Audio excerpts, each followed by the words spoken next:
check this. Can you hear me at the back? Shout! Shout! Okay. Good afternoon, friends. I want to say something about how we got here, but more importantly about how we get to somewhere better for everyone. So how we got here. First, and this is an important point, it is perfectly reasonable to revisit a 16-year-old piece of legislation.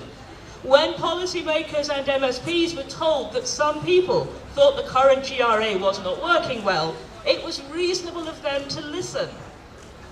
It's how government responded to that that's the problem. The reason we all find ourselves here today is most basically because of a very bad policy process.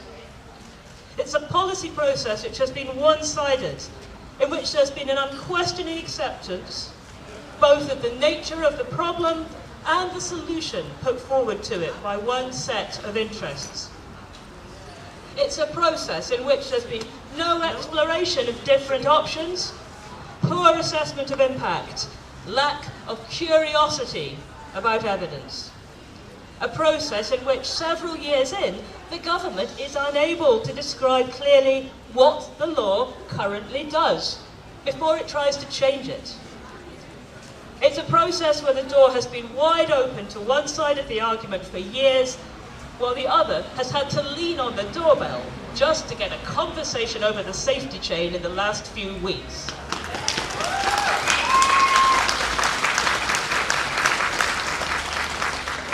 It's a process that exhibits all the characteristics of what the OECD, not us, the OECD describes as policy capture. The OECD says that this happens when public decisions over policies are consistently or repeatedly directed towards a specific interest, which can exacerbate inequalities and undermine democratic values and trust in government.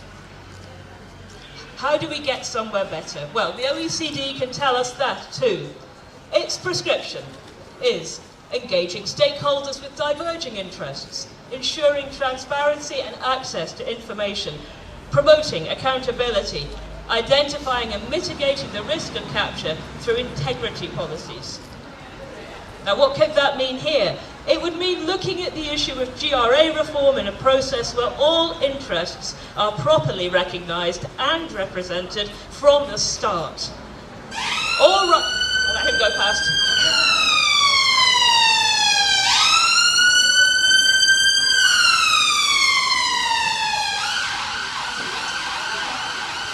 Where all rights are valued with no hierarchy of rights. Where protecting rights under the ECHR for everyone is taken as the starting point. A process where the issues are properly explored.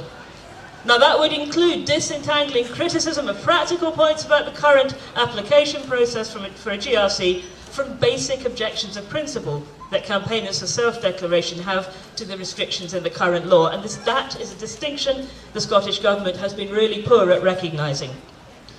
It will be a process built on clear, shared understanding of the current law with proper evidence-based impact analysis. How strange to stand on a platform and have to make that point outside this building.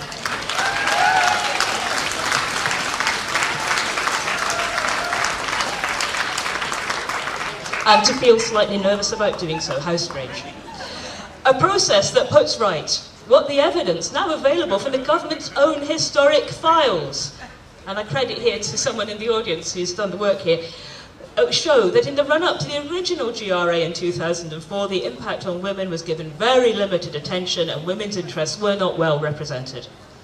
It would be a process based on what Claire Hucon beautifully described last year as compassion across difference, built on thoroughness, transparency and honesty, producing law reform that respects and values everyone's rights and seeks to create a real consensus, not an outcome forced through by the aggressive use of parliamentary mathematics.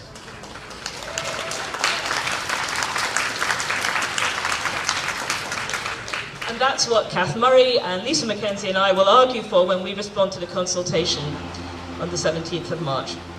I'm going to finish with a message to our legislators and our policymakers from Robert Burns, whose words some of you will know opened this Parliament in 1999. Robert Burns, a man who I think I can say with some confidence knew what a woman was. In 1792, he wrote, it was a time of huge political turmoil and distraction. Burns wrote, "While Europe's eye is fixed on mighty things, the fate of empire and the fall of kings, while quacks of state must each produce a plan, and even children lisp the rights of man, amid this mighty fuss, just let me mention, the rights of woman merit some attention." Thank you. I think it's safe to say that the LGBT movement has been co-opted. International LGBT organisations have been infiltrated. These groups no longer represent the vast majority of LGBT people who know that biological sex exists and that it matters. Yes. I have nothing but respect and admiration for Kate Harris and Bev Jackson, who set up the LGBT Alliance. Thank you and well done.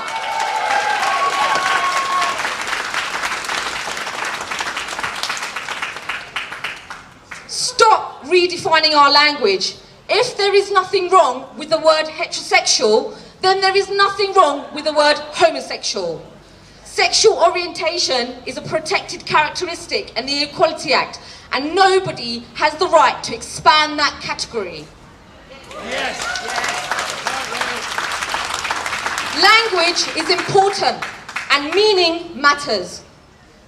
So I think this is quite incredible, because my understanding is that this started off not that long ago, a few days, a week ago, when few women thought they might turn up for International Women's Day just to point out to the Parliament that women actually matter. And it snowballed. And it snowballed like everything else that we've been doing.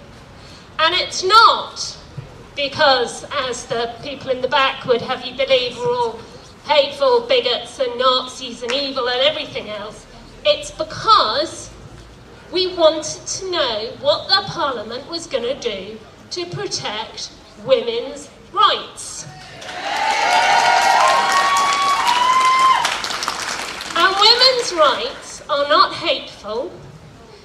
They are not an expression of disgust or dislike for anybody else, especially not any other marginalised group. They exist because historically women have been oppressed on the basis of their sex.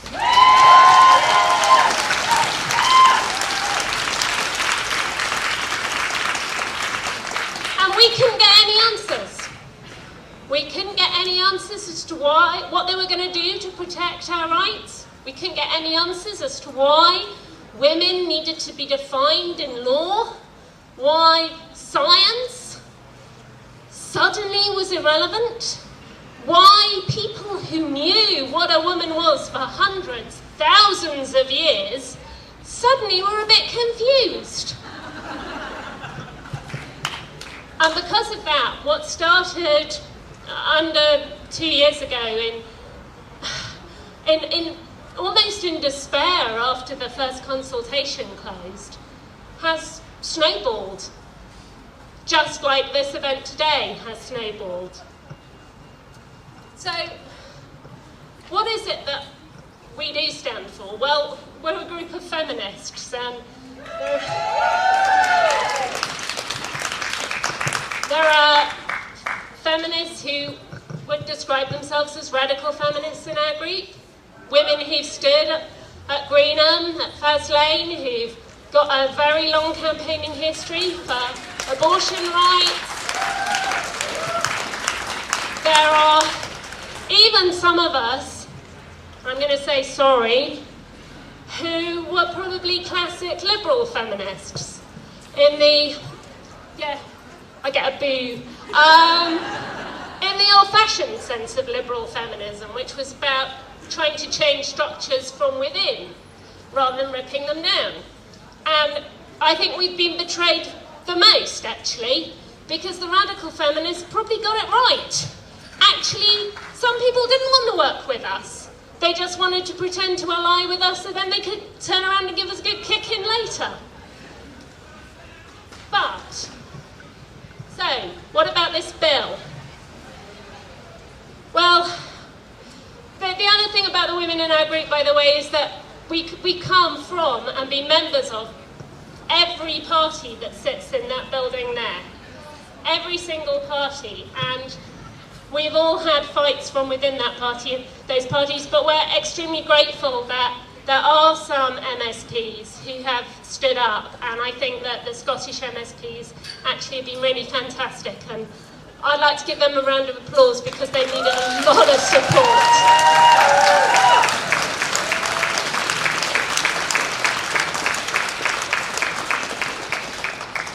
So what about this bill? Well, this bill has no definitions, it has no clarity.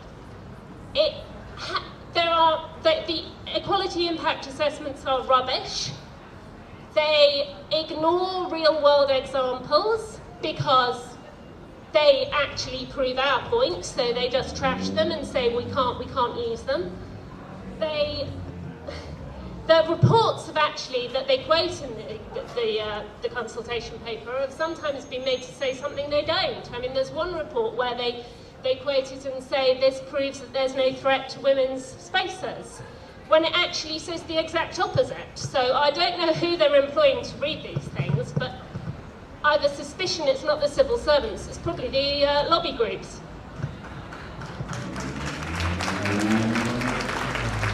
So the other reason we're here is because it's International Women's Day tomorrow, and that's the one day of the year that women get. And some people have said it's tokenism, they don't like it. Well, at the moment, frankly, be grateful for one day. So, yesterday we started a thread, and it's a thread that's probably going to go on for a long time, because it says, it puts all the cases as to why women need the spaces and protections and the safeguards that we built up, why they hadn't. And in order to argue that we don't need them, you have to prove that case. And nobody is making that case. Nobody is proving that women don't get raped and abused, suffer domestic violence, are paid less, work longer, everything else. Well, not work longer, but do more hours of work for less money, taking into account all the extra work women do. Nobody's argued that this doesn't happen. So they need to make that case if they want to take those rights away. Oh, there's the argument, ladies and gentlemen. Fuck off, apparently. That's their argument. No logic, no reason, abuse.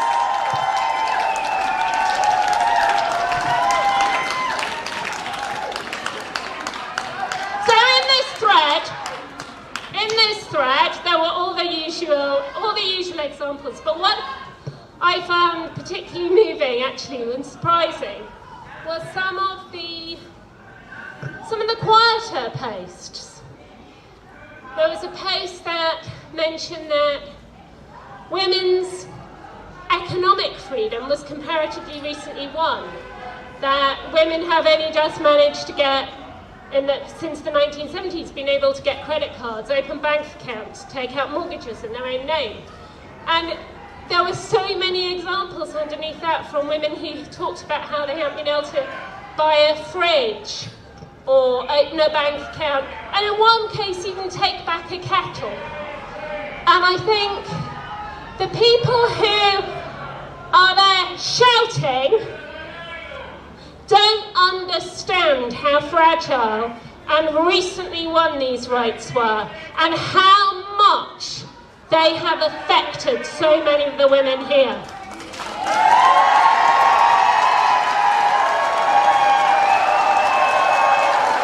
And the other post,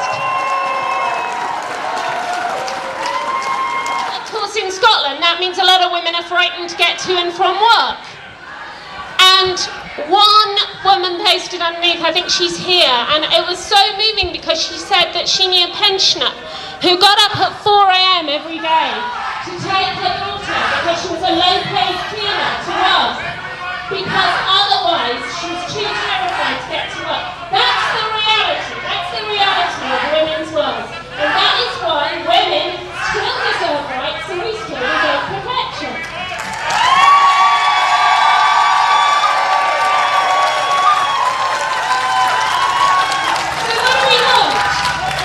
We want to stop the abuse, the abusive, aggressive, offensive behaviour from people who think shutting down and drowning out women is an argument.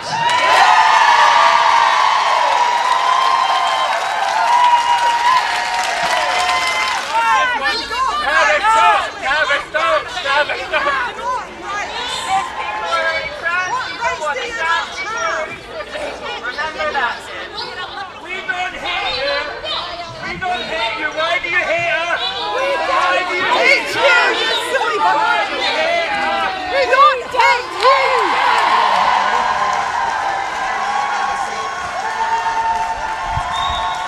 Sing the bell. Sing the bell. Sing the bell. Marion and Shereen, I hope, come and lead us in a course of Bella Ciao, which I think everybody will know, or everybody over a certain age will know, and everybody else can learn it.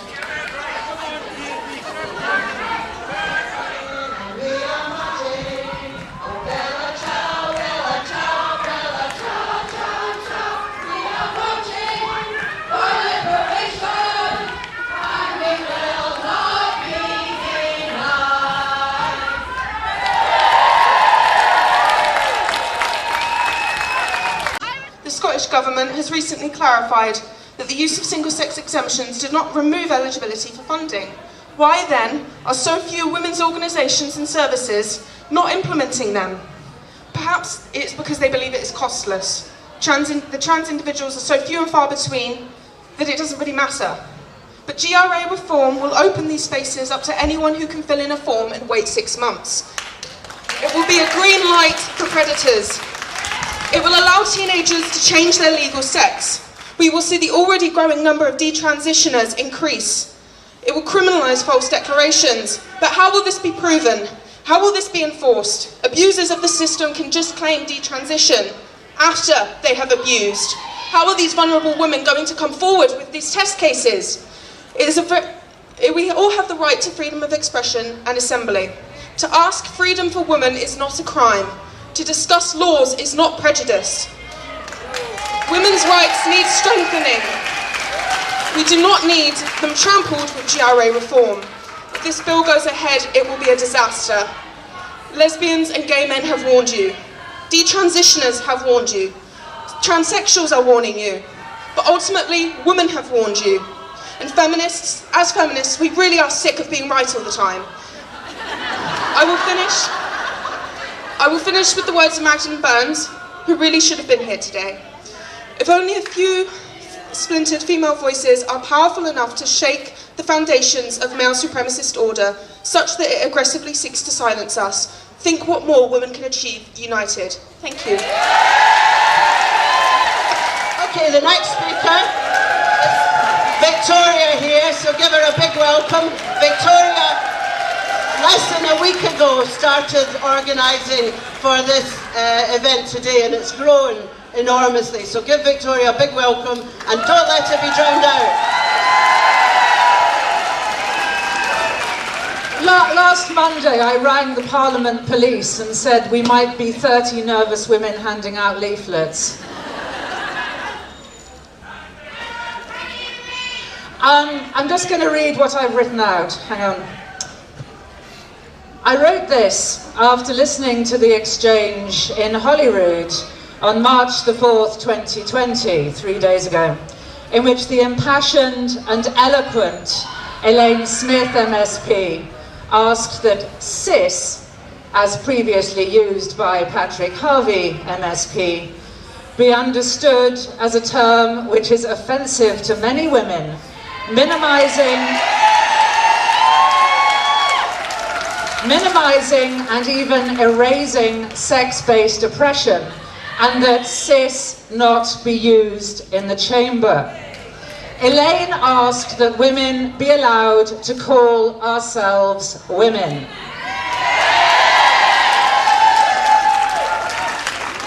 Elaine's request was dismissed and her stance belittled by both the male deputy presiding officer and Patrick Harvey, who said that while I am conscious that there are people who would not welcome the term cisgender being imposed upon them, I am happy to say that I am a cisgendered man. So this is my response, Patrick. They told me I was a cis woman. I asked what cis meant. They said cis women feel no mismatch between their biological sex and their gender identity. They say it's Latin, as if that made it the word of God. They say it's just an adjective. Well, actually, it's a prefix. They say it's not a slur. It is a slur. It is a slap in the face. It is a scold's bridle. They say it's just the opposite of trans. Cis women, stay in your lane. You have no monopoly on womanhood. Cis gasps in a too tight corset. Cis totters on too high heels.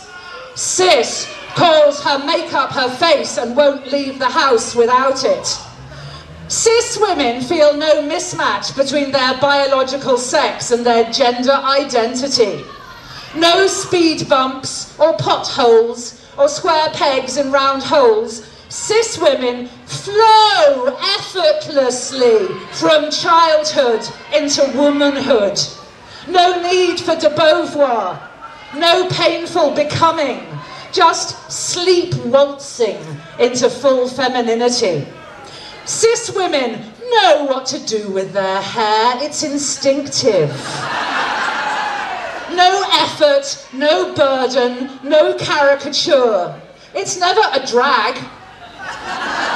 It's just who they are, because they're worth it. So cis womanhood is never pushed on girls by advertising, by magazines, by TikTok and Tumblr, by mothers fearful of what happens to girls who don't girl properly, by fathers who approve of pretty, compliant girls. Real cis women feel like a woman 24/7. How exhausting. Always on show, even to yourself. Skimpy clothes, high heels, makeup, dieting, gossiping, doing other women down. How can cis women be friends with each other? Form alliances, build a movement. Cis women love the chains that bind them. It was bad enough when the cis woman was Virginia Woolf's looking glass, possessing the magical and delicious power of reflecting the figure of man at twice his natural size. It was bad enough when the cis woman was Betty Friedan's smiling, middle-class housewife, her brains curdling with boredom.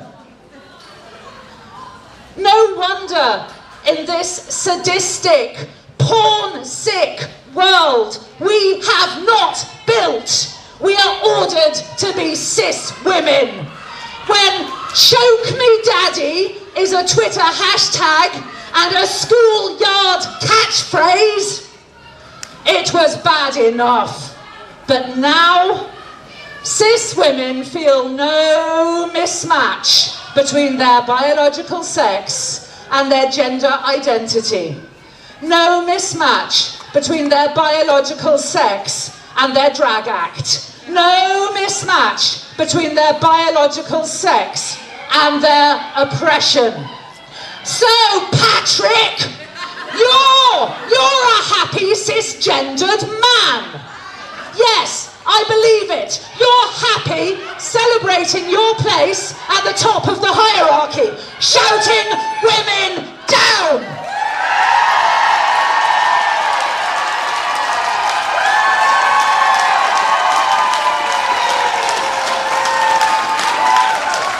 Silencing us, ignoring us.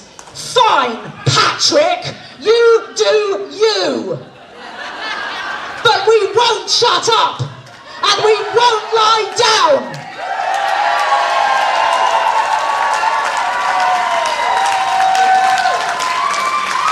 We are not your magic mirror. We are not your support humans. We are not your toys. We are not cis women. We are women.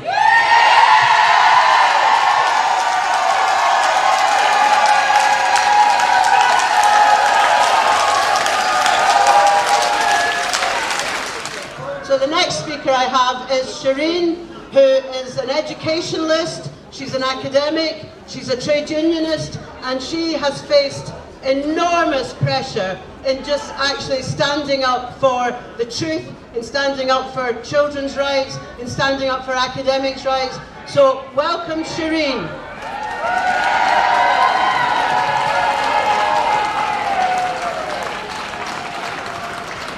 Thanks very much. Until about 18 months ago, I knew very little about what was going on. I was ignoring this debate as hard as I could because I'm a lifelong trade unionist, Labour Party member. I've always been involved in struggles for the dispossessed. I've always considered myself to be on the side of the oppressed, never the oppressor. And I wanted to be in solidarity with both groups. I could see a debate developing that was nasty and unpleasant, and I ignored it as hard as I could until someone I knew got targeted. A socialist feminist whose politics I know to be above reproach. And at that point, I had to start reading and thinking and working out for myself what my position would be. And this is the position I came to. The challenge to women's rights, I don't think it's coming from another movement for progressive social change. I think it's coming from a very extreme position called gender identity extremism. The extreme notion that the only thing that matters is an individual's internal sense of maleness or femaleness or neither or both, and that's the only basis on which they can be categorised as a man or a woman or both or neither. It's an extreme position. And it's not a movement for social change. I'll tell you 3 reasons. There are many reasons it's not a movement for social change. I'll just talk about 3 of them. First of all, civil rights movements, movements for social change, do not come after the rights of other groups. They don't come after...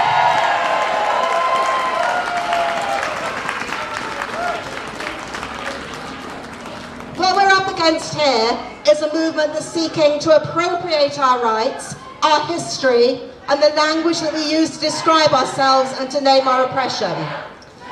When you hear and when you read that it's exclusionary for women to refer to us as women, and we have to accept our designation as cis women, when you're told that LGBTQ people led the campaigns against Section 28 in the 1980s, even though that acronym hadn't been invented or thought about at the time, then you know that our language and our history as women and as lesbian and gay people are being appropriated without our consent. Not only our rights, for instance our rights to same-sex spaces, but the way we identify and articulate those rights is being removed. Progressive social movements don't do that. You may also know that 2 of the contenders to the current Labour leadership signed an authoritarian pledge demanding the expulsion from Labour of supporters of Women's Place UK.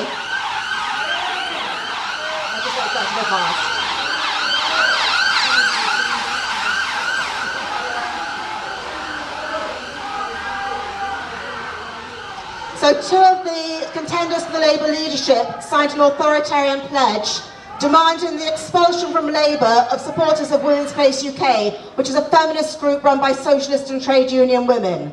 Movements for progressive social change don't behave like that.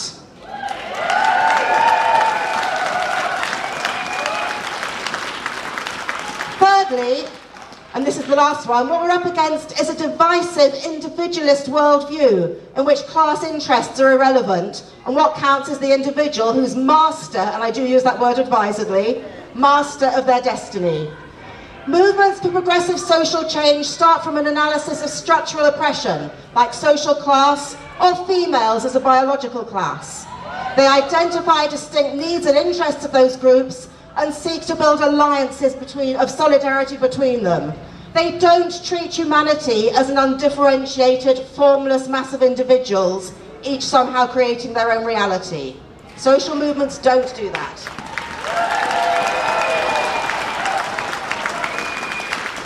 So it's those of us here today who I think are the real movement for progressive social change.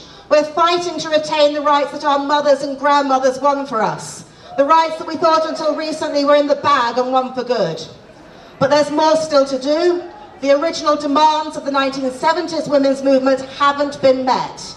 If you haven't seen it, go online and look at the Women's Place UK manifesto, which sets out what still needs to be done to enable women's equality in the economy, education, justice, healthcare, and of course, protection from male violence.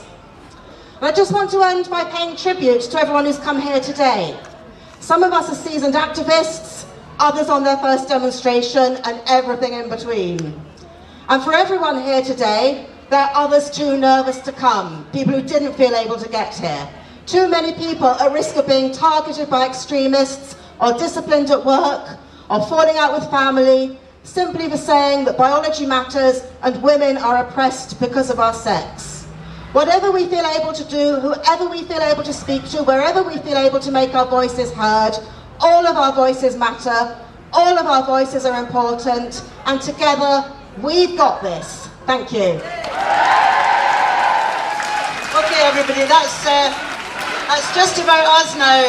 Thank you very much for your participation. We're going to just wrap up now. We will not be silenced, and we are going to finish this in our way, in our time, and when we want to. And next time there'll be double the numbers. So now, please welcome Marion from For Women Scotland and Malcolm from the LGBT Alliance, who are going to say the final words and finish.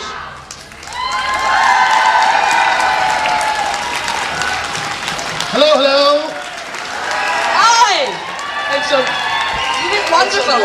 honoured to be here. I keep wondering, it's a mystery to me why the gulf between gay men and women emerged.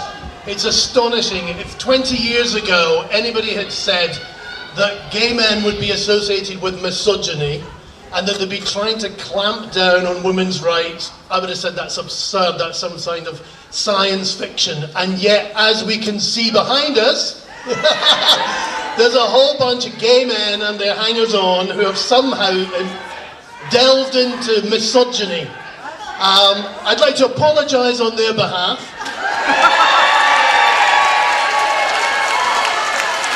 They will eventually realise that they're lesbian and gay, and there's one or two trans people there too. I'd like to apologise on behalf of the organised LGBT conveyor belt that takes money from here, takes it to little organisations, and then lobbies that same place to give them more money.